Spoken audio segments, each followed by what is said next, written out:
So who needs home court more, Brian? Well, last year the Pacers in the first round had to play Game 7 on the road. Yes. In Cleveland. It was a very close game and tough loss. And so just based on that, regardless of their matchups, I think they'd like to have Game 7 at home this year. And Boston is a little bit vulnerable. One of the ways you can take a vulnerable team and get the leg up on them, start and end a series at home.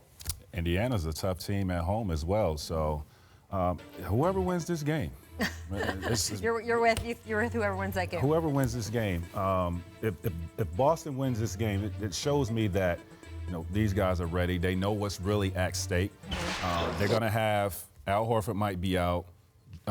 Brown is going to be out, and Morris might be out. So there's three of their key guys out for tonight. If they could go into Indiana and win this game, that'll let me know where they stand. By the way, if any of you have not seen Richard Jefferson do his breakdown when he was on the show of what he would say to the Celtics players if he was playing against them in a playoff series, I highly recommend you go to the World Wide Web and check that out. And I would actually advise the Pacers players, if they end up playing them in a series, to check that out too, because RJ was a master. Let's talk about Boston, though. Gordon Hayward dropping a game-high 25 points Wednesday off the bench. Very aggressive, got to the line 13 times. That's his most as a Celtic.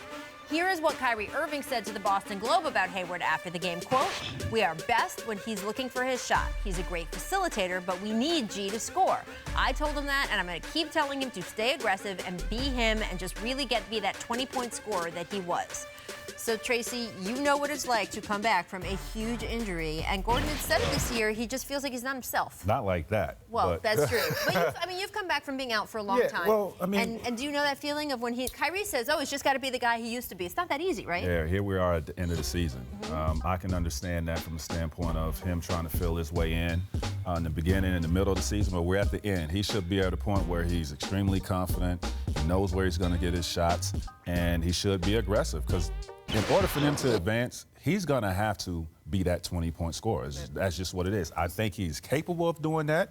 He has to look for his shot. That was a really big win for them the other night. That was a hugely important game for Miami. In Miami, they went down there, and you said it, the 13 free throws. Yep. Some games your threes are going to fall, some games they're not. But when he is at his best, he is creating opportunities by himself by putting the ball on the ground and going in there.